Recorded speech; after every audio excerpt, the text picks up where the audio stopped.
The crystalline spires of the Galactic Council chambers trembled as another human vessel tore through hyperspace, its arrival announced by the distinctive blue-white flash that had become all too familiar to the assembled delegates. Ambassador Zektar of the Veltharian Empire clutched his ceremonial staff with all four of his trembling appendages, while the insectoid representative from Hivemind Collective Delta clicked her mandibles in barely contained panic. "They're here again," whispered the ethereal quantum being that served as the Council's mediator, its voice echoing through dimensions. "The humans, they've come for our answer." David Chen stepped through the airlock of the human diplomatic vessel with the casual confidence that had unnerved alien species across 3 galactic quadrants. His simple Earth-standard uniform looked almost primitive compared to the elaborate biosuits and energy fields worn by the other delegates. Yet somehow, he commanded more presence than all of them combined. Behind him, Emma Rodriguez followed, her tablet displaying readings that made several alien representatives equivalent of blood run cold. "Esteemed members of the Galactic Council," David began, his voice carrying easily through the vast chamber without any technological amplification. "We've returned for your decision regarding humanity's application for membership." The silence stretched for what felt like eons. Finally, High Chancellor Morgeth of the ancient progenitor race floated forward, his biomechanical form pulsing with nervous energy. "David of Earth," Morgeth intoned, "your species troubles us. In the 3 months since first contact, you have achieved what our greatest civilizations took millennia to accomplish." Emma looked up from her tablet, raising an eyebrow. "Is that a problem? We thought rapid adaptation was considered a positive trait in galactic society." A collective shudder ran through the assembled delegates. The Veltharian ambassador's translator struggled to convey his species' equivalent of existential dread. "Positive, yes," Zektar managed, "but your methods, they defy everything we understand about technological development, physics, and basic survival instincts." David exchanged a glance with Emma, who pulled up a holographic display of recent human achievements. "Perhaps you could be more specific." The quantum being's form flickered with agitation. 3 weeks ago, your explorers encountered a void leviathan in the Kepler Nebula. These creatures are classified as galactic extinction events. Our protocols demand immediate retreat and system-wide evacuation." "Right," Emma nodded, consulting her notes. "Captain Sarah Martinez's crew. They're back at Earth now, writing their reports." "They didn't retreat," the insectoid delegate chittered frantically. "They didn't evacuate, they studied it while it was actively trying to consume their ship." David shrugged. "Sarah's always been curious." "What's the issue?"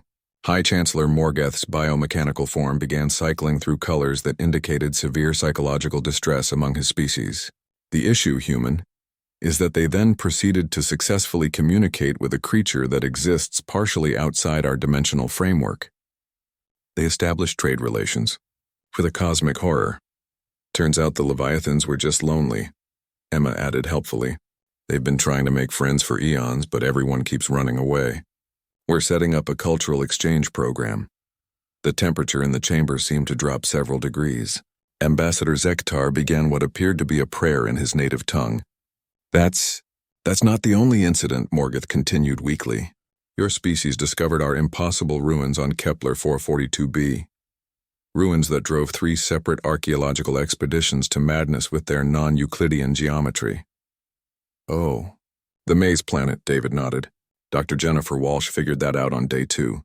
Turns out if you just ignore the fact that the geometry is impossible and treat it like any other puzzle, it's actually quite straightforward." "She had a picnic lunch in the center chamber," Emma added. "The one our records indicate should cause immediate neural collapse in any sentient being." The quantum being's form began to destabilize. "How? How do your minds simply disregard fundamental laws of reality?" David considered this seriously. "I think it's because we don't really believe in impossible. On Earth, we've got a saying, if it exists, there's probably a way to deal with it. If something seems impossible, we just assume we haven't figured out the right approach yet."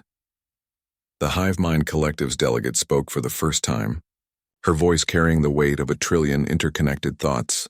"Your species discovered our quantum communication network, a technology that took us 40,000 years to develop. You not only reverse-engineered it in 6 days, you improved it." Emma brightened. Tommy Nakamura's work, right? He said your design was pretty good but had some obvious optimization opportunities. He's already working on version 3.0. High Chancellor Morgeth floated closer, his voice dropping to what his species considered a whisper. What do you want from us humans? What is your true purpose? David looked genuinely puzzled. We want to join the Galactic Council. We want to be part of the community. Share knowledge, make friends, explore together. We thought we'd been pretty clear about that. But you don't need us, Zektar protested. In 3 months, you've surpassed technologies that represent the pinnacle of dozens of civilizations. You've turned cosmic horrors into trading partners and impossible ruins into tourist destinations. You've taken our greatest achievements and treated them as mild intellectual curiosities.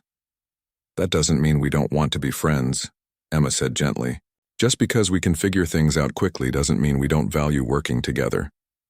The assembled delegates exchanged glances, telepathic communications, and quantum-entangled thoughts. Finally, Morgeth spoke. The Council has reached a decision, he announced. Humanity's application for membership is approved, but with conditions. David raised an eyebrow. We're listening. First, you will serve as our emergency response team for all cosmic-level threats.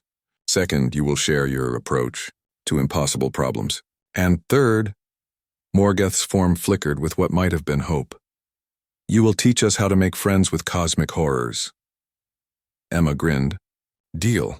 This is going to be fun. As the human representatives departed, the assembled delegates sat in contemplative silence. The quantum being finally spoke what they were all thinking. We're not sure if we just made the best decision in galactic history, or signed our own death warrant. Ambassador Zektar watched the human ship disappear into hyperspace. With humans, he mused, those might be the same thing.